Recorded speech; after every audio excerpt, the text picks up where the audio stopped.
Hello दोस्तों, स्वागत है आप सबका आपके अपने यूट्यूब चैनल एजुका पे। दोस्तों, आज हम पढ़ेंगे प्रोनाउंस के बारे में। लास्ट क्लास तक हमने नाउन्स की क्लासेस ख़त्म कर ली थी। अब जो वर्ड्स नाउन्स को रिप्लेस कर दें उन्हें कहा जाता है प्रोनाउंस। हिंदी में आपने सुना होगा प्रोनाउंस को सर्वनाम भी कहा जाता है, अर्थात वे शब्द जो संज्ञा को के स्थान पर आ जाए उन्हें सर्वनाम कहा जाता है। इंग्लिश में वही बन जाते हैं प्रोनाउंस, जैसे कि आई, मी, यू, दे, ही, शी। ये सब हो गए कुछ प्रोनाउंस। अब हम पढ़ेंगे पहले तो प्रोनाउंस को फर्स्ट पर्सन, सेकंड पर्सन और थर्ड पर्सन के बेसिस पे कैसे डिवाइड किया जा सकता है। फिर आप याद कीजिए, हमने बहुत पहले पढ़ा था ऑब्जेक्टिव प्रोनाउन और सब्जेक्टिव प्रोनाउन। वो तो हो गई दो कैटेगरीज। आज हम पढ़ेंगे चारों कैटेगरीज के बारे में प्रोनाउंस की। इसके बाद हम कुछ रूल्स के बारे में डिस्कस करेंगे। ये जो रूल्स हैं दोस्तों, एग्जाम पॉइंट ऑफ व्यू से बहुत इंपॉर्टेंट है, क्योंकि एग्जाम्स में कोई भी एग्जाम हो, चाहे एसएससी हो, बैंकिंग हो, कैट हो, या कोई भी एग्जाम हो, इन सभी रूल्स में से हमेशा ही क्वेश्चन आते रहे हैं और आते ही रहने की उम्मीद भी है। इसलिए आप पहले तो हमारी क्लास को बहुत अच्छे से आखिर तक सुने, समझें, और फिर उसके बाद आप ढेर सारी प्रैक्टिस करना ना भूलें, क्योंकि प्रैक्टिस ही दोस्तों आपको हमारे कंसेप्ट को याद रखने में मदद करेगी और कंसेप्ट को स्ट्रॉन्ग होल्ड आपको देगी। तो आइए स्टार्ट करते हैं आज की क्लास।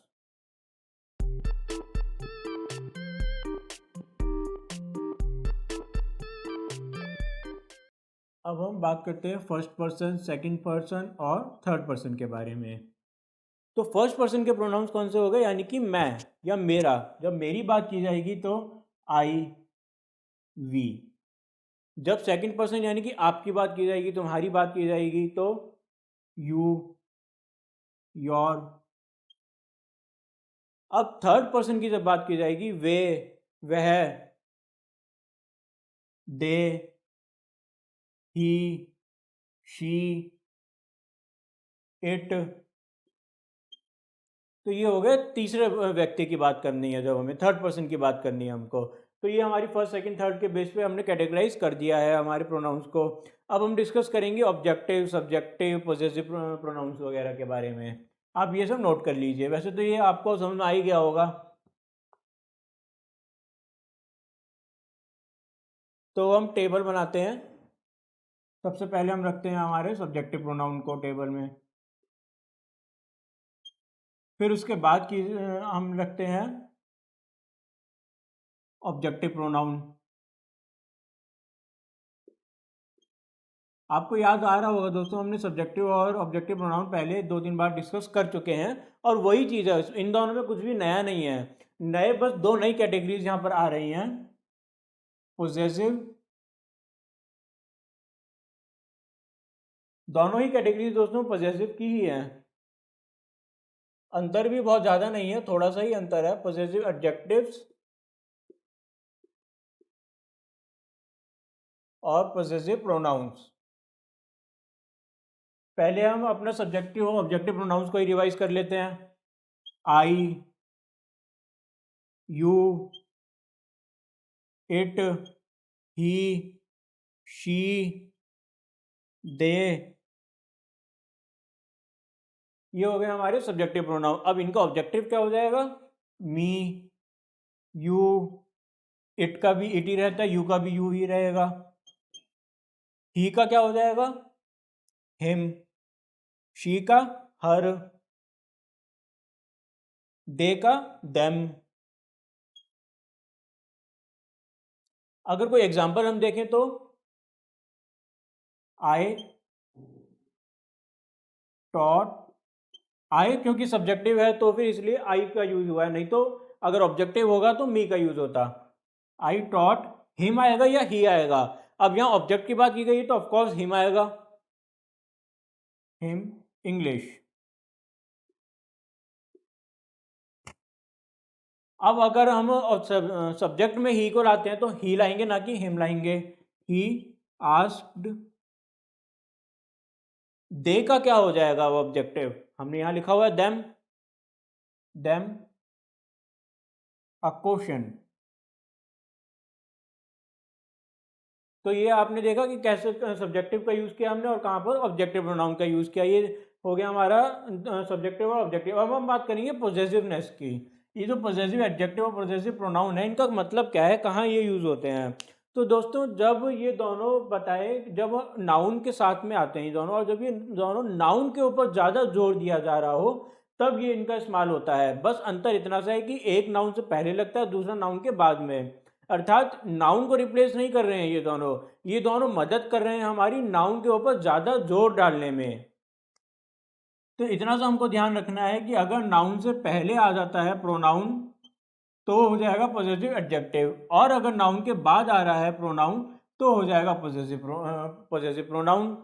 अच्छा एक बात और, आप ये पॉजिटिव एडजेक्टिव पढ़ के कंफ्यूज मत हो जाइएगा कि ये प्रोनाउन नहीं एडजेक्टिव है, ये है प्रोनाउन, इसका नाम हमने कैटेगरी का दे दिया है पॉजिटिव एडजेक्टिव, बट इसमें कोई डाउट नहीं है कि ये है प्रोनाउन ही। ठीक है, अब हम समझ लेते हैं कैसे कन्वर्जन होगा सब्जेक्टिव और ऑब्जेक्टिव में से इन दोनों पॉजिटिव में। आइए देखते हैं इसको भी। आप ये थोड़ा सा नया है इसलिए इसको आप ध्यान से देखिएगा। माइन, सॉरी इधर आएगा माई, इधर माइन। यू में क्या होगा, योर, योर्स। इट में, इट का थोड़ा सा ध्यान दीजिएगा दोस्तों, इधर तो हो जाएगा इट्स, बट इधर कुछ भी नहीं होगा, इधर इट का पॉजेसिव प्रोनाउन बनता ही नहीं है। अब हम बात करेंगे ही की। ही में ऑब्जेक्टिव में तो हिम आ रहा था, पर पॉजेसिव के दोनों ही केसेस में हिज हो जाएगा। अब हर की बात करते हैं। इधर तो हर आ जाएगा as it is, no problem, but इधर हर्स। अब दे की बात करेंगे, दे में इधर दैम आ रहा था, इधर देयर, फिर देयर्स। तो ये तैयार हो गई है हमारी पूरी टेबल। आप इसे नोट डाउन कर लीजिए अच्छे से, फिर हम थोड़े से एग्जांपल देखेंगे पॉजेसिव के। वीडियो पॉज करके एक बार आप इसको नोट कर लीजिए। अब हम देखते हैं एक दो एग्जांपल, जैसे कि अगर हम बनाएं तो this is my, this this book is mine. अब आप खुद बताइए, क्या हमने नाउन को रिप्लेस कर दिया? क्या बुक हट गया? नहीं, बुक तो है, बट बुक पे जोर देने के लिए कहा मैंने कि ये बुक मेरी है। अब माइन कहाँ पर आ रहा है? माइन मतलब हमने माइन क्यों लगाया? क्योंकि नाउन के बाद आ रहा है माइन। तो अब हम देखते हैं कि अगर हमारा नाउन के बाद आता है तो क्या, कौन सा लगेगा प्रोनाउन? लगेगा पॉसेसिव प्रोनाउन। अब पॉसेसिव प्रोनाउन में आई का क्या होता है? माइन, इसलिए हमने इधर माइन लिख दिया। इसी तरह हम बना सकते थे दिस इज माई पेंसिल, यह मेरी पेंसिल है।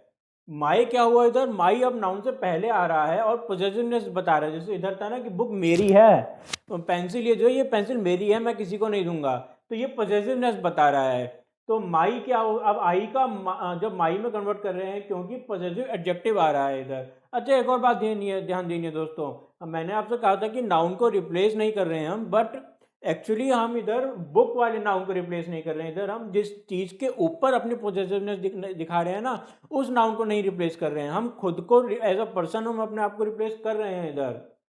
तो इधर दो नाउन्स का केस है दोस्तों। एक तो जो बुक, बुक को हमने रिप्लेस किया है, सॉरी बुक को रिप्लेस हमने नहीं किया है, क्योंकि जो ये वो ऑब्जेक्ट है जिसके ऊपर पॉजिटिवनेस दिखाना है, पर जो व्यक्ति या जो कोई चीज़ पॉजिटिवनेस दिखा रही है उसको हमने रिप्लेस कर दिया है प्रोनाउन से। ये थोड़ा सा कंफ्यूजिंग है, बट आप समझ जाएंगे इसको इस तरह से कि जो हमारा ऑब्जेक्ट है मेन, जिसके ऊपर हमें हक जमाना है, उस नाउन को हम रिप्लेस नहीं कर रहे हैं, उस ऑब्जेक्ट को हमने पहले इधर लिख दिया नाउन को। अब सिंपली देखा है कि क्या ये नाउन पे हम हक जमा रहे हैं। अगर जवाब आता है हाँ हम हक जमा रहे हैं, फिर हमें दूसरी बात पूछनी है, क्या हमारा जो प्रोनाउन है इस हक जिस ऑब्जेक्ट पे जमा रहे हैं इस ऑब्जेक्ट से पहले आता है या बाद में आता है? फिर आपको जवाब मिलेगा पहले आता है। पहले आया तो पॉजिटिव एडजेक्टिव और बाद में आया तो पॉजिटिव प्रोनाउन।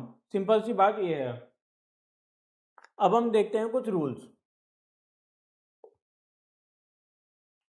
अब हमारा रूल नंबर 1 बात कर रहा है कि हम कहाँ पर अपना ऑब्जेक्टिव केस लगा सकते हैं। अभी हमने पढ़े थे ना 4 रूल्स, अब उनमें से जो ऑब्जेक्टिव वाला केस था, ऑब्जेक्टिव प्रोनाउन, उसे लगाने के लिए क्या क्या रूल्स हैं। एक तो ऑफ कोर्स हमने पढ़ा कि कर्ता से दूसरा जो प्रोनाउन है जिसके ऊपर कुछ काम हो रहा है उस पर लगा दो। यानी कि जो ऑब्जेक्ट है, जिसे हम इंग्लिश में ऑब्जेक्ट भी कह देते हैं, उसके ऊपर तो आएगा ही आएगा ऑब्जेक्टिव प्रोनाउन, इसमें कोई जो डाउट नहीं है। जैसे कि ही टोल्ड मी, तो आप बताइए इसमें सब्जेक्ट कौन सा है, ऑब्जेक्ट कौन सा है? ही टोल्ड मी, वह, उसने मुझे बताया, तो वह बता रहा है क्योंकि, तो वो कुछ काम कर रहा है, क्रिया कर रहा है, इसलिए ही तो हो गया सब्जेक्ट।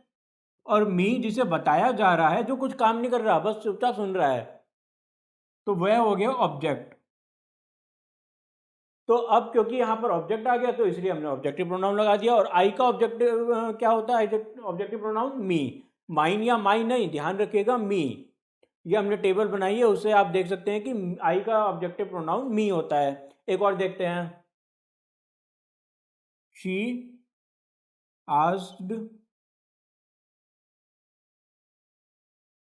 देम अ क्वेश्चन, उसने उनसे एक क्वेश्चन पूछा, उस लड़की ने उनसे एक क्वेश्चन पूछा, तो शी तो हो गया हमारा सब्जेक्ट, और देम हो गया हमारा ऑब्जेक्ट। और क्योंकि ऑब्जेक्ट जो हमारा देम आ रहा है, तो दे ना लगा के या देयर वगैरह ना लगा के हमने देम लगाया है, तो ये हो गया हमारा एज एन ऑब्जेक्ट जब हम यूज करते हैं, पहला केस ऑब्जेक्टिव प्रोनाउन का। अब दूसरा क्या केस क्या होगा? लेट। लेट जो वर्ड है दोस्तों, इसके बाद हम हमेशा ऑब्जेक्टिव प्रोनाउन का ही यूज करेंगे। जैसे कि let me play, again I का हम पढ़ चुके हैं, ऑब्जेक्टिव केस मी होता है, और क्योंकि लेट के बाद आ रहा है हमारा प्रोनाउन, तो बिना सोचे समझे हमने मी जो ऑब्जेक्टिव प्रोनाउन लगा दिया। एक और देखते हैं, let us go for shopping, चलिए हम सब शॉपिंग के लिए चलते हैं। तो यहाँ भी मी, वी का अस कर दिया हमने, ऑब्जेक्टिव केस जो वी का होता है अस, वो हमने लगा दिया। तो सेकंड केस हो गया यानी कि हमारा लेट का। अब थर्ड केस भी देखते हैं। थर्ड केस दोस्तों होता है प्रोनाउंस के बाद, सॉरी प्रोनाउंस नहीं, प्रोनाउंसिएशन के बाद, प्रपोजिशंस के बाद, प्रपोजिशंस के बाद जो प्रोनाउंस आते हैं, मैंने गलत बोल दिया, प्रोनाउंस नहीं, प्रपोजिशंस के बाद में जो हमारे प्रोनाउंस आते हैं, उनमें ऑब्जेक्टिव केस लगता है। जैसे कि I looked at her, at she नहीं, at her, they are waiting for me, तो एट क्योंकि प्रपोजिशन है उसके बाद हर आया, फॉर क्योंकि प्रपोजिशन है उसके बाद मी आया। तो ये हो गया हमारे तीनों केसेस, तीन ही केसेस हैं, ज़्यादा केसेस नहीं है, ये तीनों केसेस आप ध्यान रखिएगा। हमारे ऑब्जेक्टिव प्रोनाउन जब भी ये तीन का एस आएंगे तो ऑब्जेक्टिव प्रोनाउन आने हैं। अब रूल नंबर 2 पढ़ते हैं हम। अब हम बात करेंगे दोस्तों हमारे रूल नंबर 2 में देन की। किस काम आता है देन? देन आता है दोस्तों जनरली कंपैरिजन करने के लिए। तो यानी कि जब देन की लगाया हुआ हो वर्ड और कुछ कंपैरिजन हो रहा हो, तब ये रूल हमें फॉलो करना है। ये रूल क्या कहता है कि पहले तो आप सेंटेंस में देन को देखिए, क्या देन आता है सेंटेंस में, तब ये रूल ऑफ कोर्स एप्लीकेबल होगा, नहीं तो होगा ही नहीं। अब जब आपने देन देख लिया है, तो आप देन से पीछे जाइए। ये थोड़ा सा आप ध्यान से समझिएगा, कंफ्यूजिंग हो सकता है। जब आपने देन देखा है सेंटेंस में, तो आप उससे पीछे जाइए और ढूंढिए वर्ब, क्रिया। जैसे ही आपको देन से पीछे जाने पे वर्ब मिल जाएगी, अब वहां से आप काउंटिंग शुरू कीजिए। काउंटिंग किस चीज़ की करनी है हमको? काउंटिंग करनी है हमको प्रोनाउंस की। अब अगर तो एक ही प्रोनाउन मिला आपको देन वर्ब के बाद, चाहे वो देन से पहले मिले बाद में मिले, हमें फर्क नहीं है, हमें टोटल काउंटिंग करनी है वर्ब के बाद के प्रोनाउंस की। अब मान लीजिए अगर वन प्रोनाउन मिला हमें को हमको, तो क्या करेंगे, तो हम लगा देंगे उसको सब्जेक्टिव प्रोनाउन।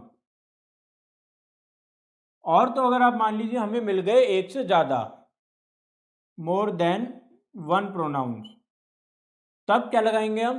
तब हम लगा देंगे ऑब्जेक्टिव प्रोनाउन। आप समझ रहे हैं बात को?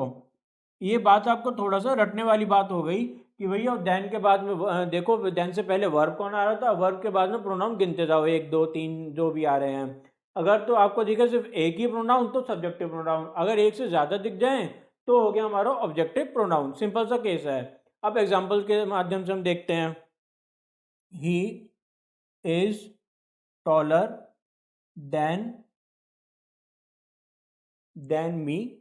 ही इज टॉलर देन मी। देखते हैं, चेक करते हैं। पहले हमने देखा देन से पहले आया टॉलर, ये हो गया हमारा वर्ब। अब हम काउंटिंग करते हैं। टॉलर के बाद में, सॉरी वैसे टॉलर तो एडजेक्टिव हो गया, इज पे जाएंगे, इज हमारा हेल्पिंग वर्ब हो गया। अब आगे बढ़ते हैं। एक एक पहला ही प्रोनाउन आया हमारे पास, और एक प्रोनाउन आने पर क्या होता है, सब्जेक्टिव प्रोनाउन। अब मैं आपसे पूछ रहा हूँ कि आप मी सब्जेक्टिव प्रोनाउन है? नहीं है। सब्जेक्टिव प्रोनाउन क्या होगा, आई।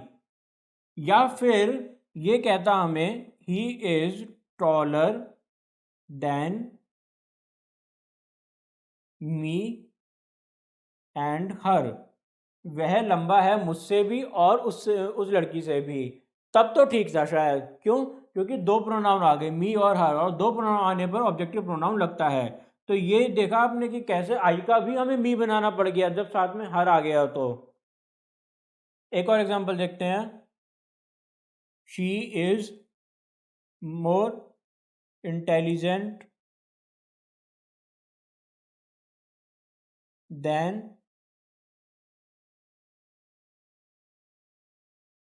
दे। अब ये देखिए आप, देन से पहले आया इज, इसके बाद आप काउंट करते चलिए कितना प्रोनाउन है, एक ही प्रोनाउन मिलेगा दे। तो जैसे तो आप कहते हैं कि she is more intelligent then them हो जाता, बट नहीं, रूल कहता है कि एक प्रोनाउन है तो फिर सब्जेक्टिव प्रोनाउन लगेगा, और सब्जेक्टिव प्रोनाउन दे है तो देम ही लगेगा, दे ही लगेगा, इसमें कोई चेंज नहीं हो सकता है। एक और देखते हैं अब हम। Mother loves him more than me. Mother प्यार करती हैं उसे ज़्यादा मेरे मुकाबले। अब आइए, देन से पहले का वर्ब लव्स, लव तो वर्ब है। अब इसके बाद काउंटिंग करते हैं प्रोनाउंस की। एक प्रोनाउन, दो प्रोनाउन। अब आप नोटिस कीजिए, एक प्रोनाउन देन से पहले आ रहा है, एक बाद में आ रहा है, तो पर हमें तो खाली गिनती से मतलब है, दो प्रोनाउन हो गए, और दो प्रोनाउन मतलब ऑब्जेक्टिव प्रोनाउन, तो हमने लगा दिया हिम और मी। बस इतना सा हमको समझना है रूल नंबर 2 में। अब चलते हैं रूल नंबर 3 की ओर। अब हम रूल नंबर 3 में बात करेंगे सीक्वेंस ऑफ प्रोनाउंस के बारे में। कई बार क्या होता है दोस्तों कि बहुत सारे प्रोनाउंस एक साथ आ जाते हैं। मैं, वह, वे, हम सब इकट्ठे बैठे हुए हैं मान लीजिए, तो इसमें बहुत सारे प्रोनाउंस हो गए। तो कैसे डिसाइड होगा कि कौन सा प्रोनाउन पहले आ रहा है और कौन सा प्रोनाउन बाद में आ रहा है? इसका दोस्तों एक जनरल हमने रूल बना रखा है कि अगर आप नॉर्मल किसी भी सेंटेंस में एक जनरल सेंस में प्रोनाउंस को एक साथ देख लें, तो आपको क्या सीक्वेंस फॉलो करना है? पहले तो सेकंड पर्सन वाला प्रोनाउन लगेगा, लगा देते हैं। उसके बाद लगेगा थर्ड पर्सन वाला प्रोनाउन। उसके बाद फर्स्ट वाला प्रोनाउन। मतलब रिस्पेक्ट की बात जब हम करें तो सबसे पहले सेकंड पर्सन को रिस्पेक्ट देनी है, फिर थर्ड पर्सन को सबसे आखिर में हमें। ये बेसिकली हो गए एटिकेट बेस्ड प्रोनाउंस। जब किसी को इज्जत देनी हो तो पहले सामने वाले को दो, फिर तीसरे व्यक्ति को दो, फिर खुद को दो। बट अगर कोई गलती हो जाए या कोई जो भी मिस्टेक कुछ हो जाए, किसी का फॉल्ट हो जाए, तब क्या करना है? नेगेटिव सेंस में अगर हम बात कर रहे हैं तो सबसे पहले तो दोष में अपने आप को शामिल करो, फिर किसी दूसरे जो सामने वाला बंदा है उसको शामिल करो, फिर जो तीसरा वाला बंदा है जो यहाँ पर है ही नहीं, आप उसको खामखा घसीट रहे हो क्राइम में, उसको तीसरे नंबर पर ही प्लेस करो। तो क्या बोला हमने, दोबारा एक बार डिस्कस करते हैं। जो हमारा जनरल सेंस है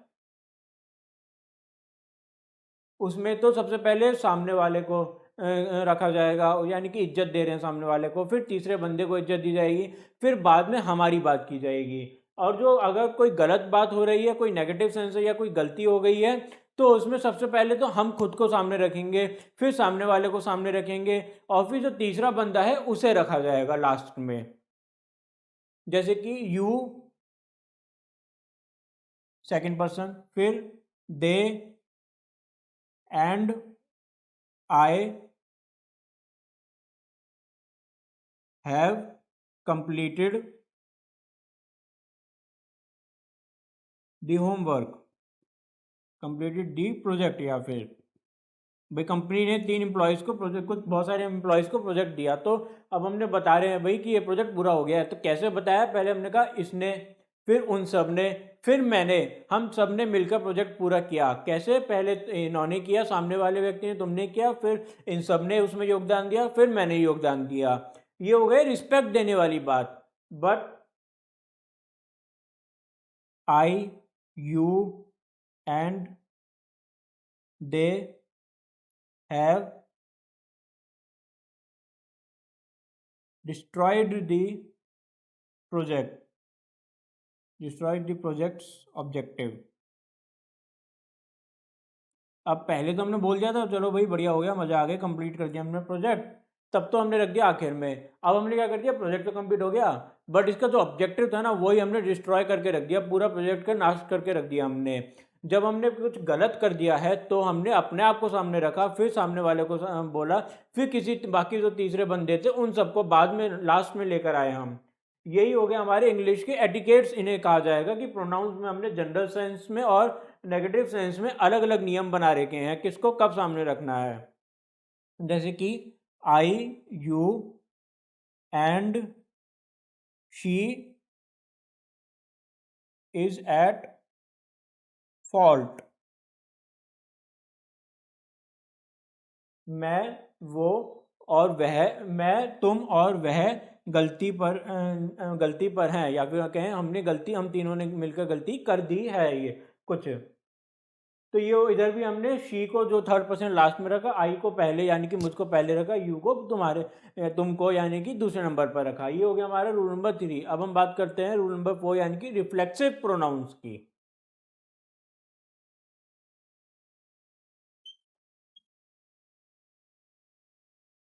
ये हमारा हो गया रूल नंबर 4। तो होते क्या है ये रिफ्लेक्सिव प्रोनाउंस। दोस्तों रिफ्लेक्सिव प्रोनाउंस का पहला नियम तो ये है कि ये जो है नाउन्स को रिप्लेस करने के लिए नहीं बने हुए हैं, नाउन्स को ये छेड़ना नहीं चाहते हैं, नाउन हो या प्रोनाउन हो, वो एज इट इज रहता है अपनी जगह पे, ये एक्स्ट्रा में ऐड हो जाते हैं। ये करते क्या हैं, ये रिफ्लेक्ट करते हैं, रिफ्लेक्ट्स द सब्जेक्टिव एक्शन, मतलब जो करता है उसका जो काम है उसको रिफ्लेक्ट करने के लिए इन प्रोनाउंस को इस्तेमाल किया जाता है। जैसे कि I introduced myself to the CM। अगर हम इसको इस तरह लिखते, मान लीजिए उस व्यक्ति ने, मैंने किसी और को इंट्रोड्यूस करवाया, I introduced him to the CM। अब आप नोटिस कीजिए दोनों में डिफरेंस, इधर आई हो गया सब्जेक्ट, ठीक बात है, हिम हो गया इस सेंटेंस में ऑब्जेक्ट। बट क्योंकि अगर यहाँ तो चलो ठीक है दूसरा बंदा था ऑब्जेक्ट, मैंने कह दिया मैंने उससे उसको इंट्रोड्यूस करवा दिया, CM से बात खत्म, इसको हटा देते हैं सेंटेंस को। अब मैं कह रहा हूँ मैंने खुद को इंट्रोड्यूस कराया CM से, तो क्या बोलूँ, I introduce to the CM। क्या किया, introduce, I introduce to the CM, क्या CM को इंट्रोड्यूस किया, मुझको किया, किससे क्या इंट्रोड्यूस, क्या किया, इसलिए माई सेल्फ आया है ऑब्जेक्ट के स्थान पर। आप नोटिस कीजिएगा आई जो यहाँ प्रोनाउन होता है या फिर राम नाउन हो जाता, कुछ भी नाउन या प्रोनाउन होता, ये एज इट इज रहेगा यहाँ पर, इसको हमने रिप्लेस नहीं किया है, हमने करा क्या है कि ऑब्जेक्ट का स्थान भी इसके ही प्रोनाउन को दे दिया है। और जब हम ऑब्जेक्ट का स्थान इस प्रोनाउन को देते हैं तो उस प्रोनाउन को कहते हैं रिफ्लेक्सिव प्रोनाउन। अब ये रिफ्लेक्सिव प्रोनाउन को पहचाने कैसे, कौन कौन से होते हैं रिफ्लेक्सिव प्रोनाउन, एक तो यही हो गया माई सेल्फ, इसी को ही लिख लेते हैं, आवर सेल्व्स। अच्छा एक बात और ध्यान देने की, जब सिंगुलर होगा तो सेल्फ, अगर प्लूरल होगा तो selves, your self, her self, himself, itself, themselves. तो ये आप नोट कर लीजिए, ये हो गए हमारे 7 रिफ्लेक्सिव प्रोनाउंस। इनको ही हम देखते हैं और आगे सेंटेंस में कैसे यूज कर सकते हैं। इनको यूज करने से पहले दोस्तों हम समझते हैं कि वो और कौन कौन से ऐसे वर्ड्स हैं जिनसे आप पता लगा सके कि इस सेंटेंस में रिफ्लेक्टिव प्रोनाउन आएगा या नहीं आएगा। ठीक है, आप ये वाली रिफ्लेक्टिव प्रोनाउन तो आप लगा लेंगे सब्जेक्ट में जहाँ भी आपको आइडिया आएगा, बट वो आइडिया आए कैसे? कुछ ऐसे वर्ड्स होते हैं जिनके साथ जनरली रिफ्लेक्सिव प्रोनाउन यूज होता है, तो जब आप उन वर्ड्स को देखें एग्जाम्स में अपने, तो आइडिया लगा पाएंगे एटलीस्ट आपके यहाँ पर पूरे चांस हैं रिफ्लेक्सिव प्रोनाउन के आने के, जैसे कि hurt, heal, present, absent, enjoy, avail, prostrate, क्या क्या बोला हमने? Hurt, heal, present, absent, enjoy, avail, prostrate, introduce तो हमने अभी एग्जांपल ही देखा था। अच्छा, मैं ये नहीं कह रहा हूँ आपसे कि जैसे ही ये वर्ड्स आ गए आप बिना सोचे समझे रिफ्लेक्सिव प्रोनाउंस लगा दीजिए, मैं खाली इतना कहना चाह रहा हूँ आपसे कि जब ये वर्ड्स आए तो चांसेस हैं कि रिफ्लेक्सिव प्रोनाउंस आ सकते हैं इधर। इन वर्ड्स के बिना बहुत कम चांसेस होते हैं कि रिफ्लेक्सिव प्रोनाउन आप देखेंगे, खासकर एग्जाम्स पॉइंट ऑफ व्यू से बात करें तो ये इन 8 वर्ड्स की ही ज़्यादा इंपॉर्टेंस दी गई है। अब देखते हैं कुछ example. The servant prostrated himself in front of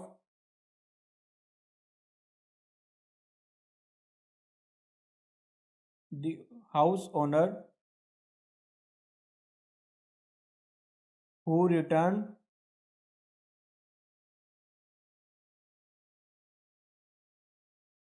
to India after 10 years। क्या बोला हमने कि जो सर्वेंट था वह, अच्छा प्रोस्ट्रेट का मतलब आप लोगों में से बहुतों को शायद ना मालूम हो, इसलिए मैं बता देता हूँ। प्रोस्ट्रेट का मतलब एकदम नतमस्तक हो जाना, किसी के सामने झुक जाना, किसी को रिस्पेक्ट से किसी के सामने झुक जाना।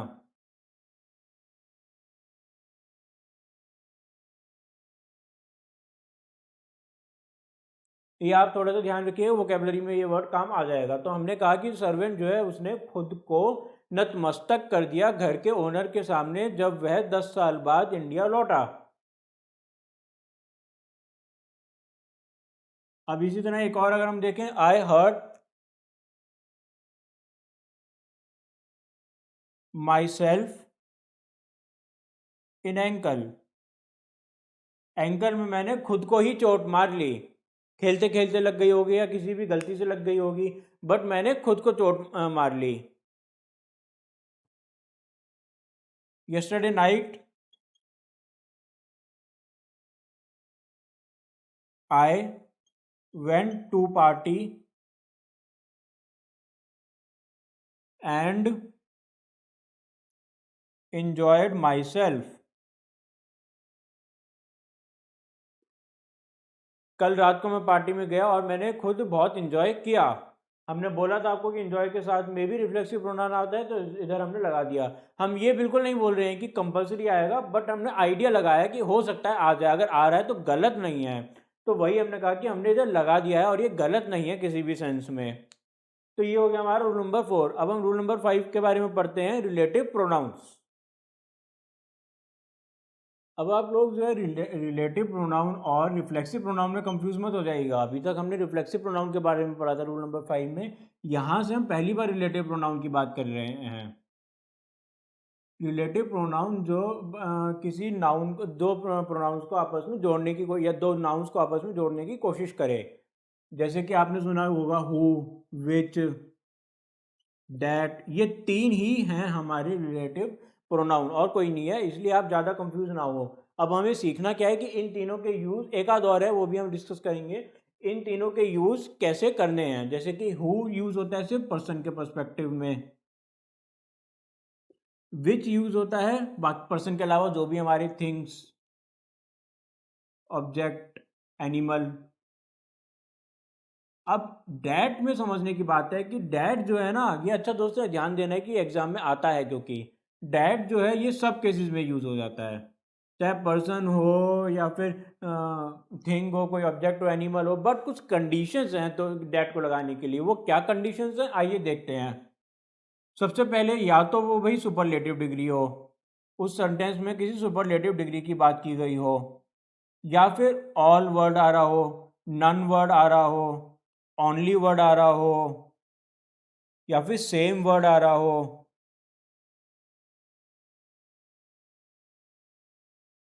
तो ही हम डैट को लगाएंगे। ऐसे नहीं कि जहां मन किया वहीं पर ही डैट को लगा दिया। डैट बहुत ज़्यादा इम्फेसाइज करता है, इसीलिए हम जो है डैट को हर जगह नहीं लगाते हैं। जहां हमें, आप नोटिस कर ही रहे होंगे इन वर्ड से भी, कि ज़्यादा इम्फेसिस डालना है किसी चीज़ पे तो डैट का यूज़ करना है। जैसे कोई सुपरलेटिव डिग्री हो गई, ऑल, नन, ओनली या फिर सेम। ठीक है, अब पहले हम देखते हैं हु और विच का एग्जाम्पल एक दो। ही इज़ द बॉय, पहला नाउन तो हो गया, ही इज़ द बॉय में बॉय हो गया। Who stole my pen. अब आप नोटिस कीजिए कि जो हम कह रहे हैं ये वह लड़का है जिसने मेरा पेन चुराया, तो दो सेंटेंसेस को हमने जोड़ दिया एक तरह से, इसीलिए हु इधर प्रोनाउन का काम कर रहा है। एक और देखते हैं example. This is the ring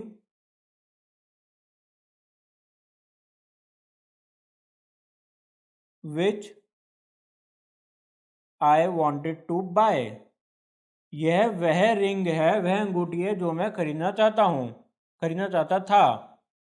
अब तो बिक गई शायद, इसलिए नहीं खरीदना चाहते हैं। This is the ring which I wanted to buy. तो ये हो गया हमारा हु और विच। आप नोटिस कीजिए कि इनमें से किसी भी चीज, पांचों चीजों का ही हमने यूज इन सेंटेंसेस में नहीं किया है, इसीलिए हम ये लगा पा रहे हैं। एक और देख लेते हैं। This is the dog which bit her.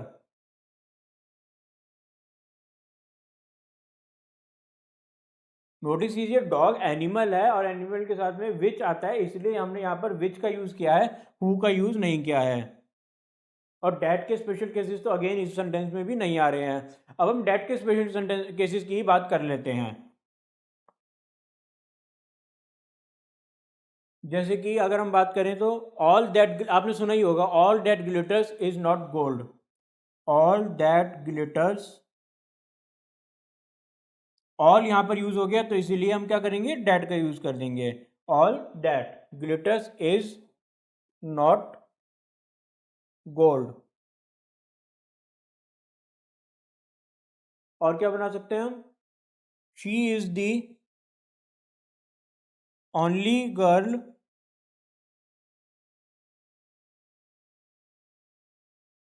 That has cleared JEE entrance exam. वह इकलौती लड़की है जिसने जेईई एंट्रेंस एग्जाम क्लियर करा है।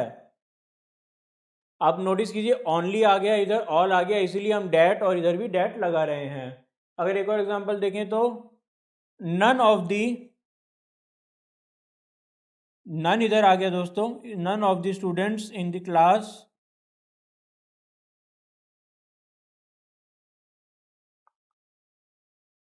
There, there is none of, none student that has passed.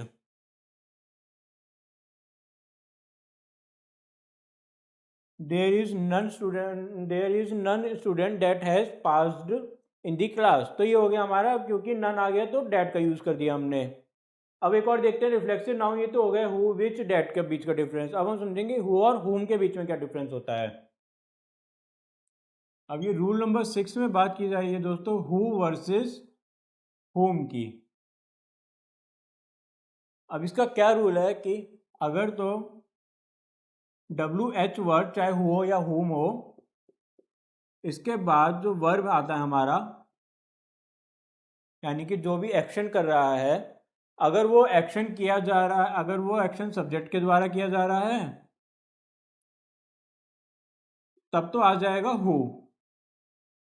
और अगर वो एक्शन जो है ऑब्जेक्ट को डिनोट कर रहा है तो आ जाएगा होम। बस इतना सा केस है कि सब्जेक्ट अगर आ गया तो वर्ब जो है सब्जेक्ट को डिनोट कर रहा है तो होम, और अगर वर्ब जो है वो ऑब्जेक्ट को डिनोट कर रहा है तो होम। जैसे कि एग्जांपल देखते हैं, this is the boy who stole my ring. अब आप नोटिस कीजिए कि काम कौन कर रहा है, इधर करता कौन है, बॉय करता है, बॉय सब्जेक्ट है और बॉय ने ही रिंग स्टोल की है, चुराई है रिंग को। तो क्योंकि यहाँ पर कर्ता की बात की जा रही है वर्ब में, इसलिए हु आ गया। अब हुम कैसे आएगा, this is the girl whom I saw in the market।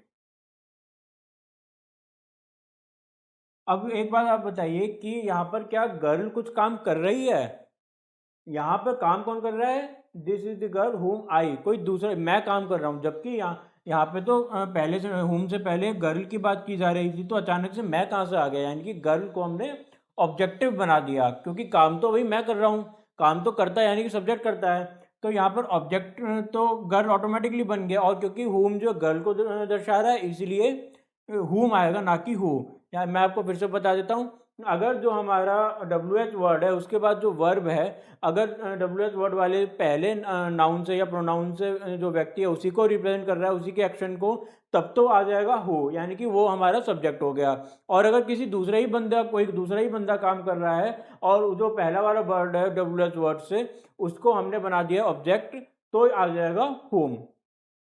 तो मुझे उम्मीद है कि आपको ये आज के 6 रूल समझ में आ गए होंगे, प्लस जो हमने कैटेगरीज पढ़ी थी प्रोनाउंस की, वो भी समझ में आ गई होंगी दोस्तों। अब आपको करना क्या है कि इसकी प्रैक्टिस करनी है इन सभी रूल्स की, और अच्छे से इनको याद करना है, समझना है, तभी आप हमारी नेक्स्ट क्लास जो प्रोनाउंस के ऊपर ही होगी उसको आप समझ पाएंगे। उसमें हम थोड़े से और एडवांस रूल समझेंगे प्रोनाउंस के। तो दोस्तों मैं उम्मीद करता हूँ आपको आज की हमारी क्लास पसंद आई होगी। अगर आपको आज की हमारी क्लास पसंद आई तो वीडियो पे लाइक करें और वीडियो को शेयर करें।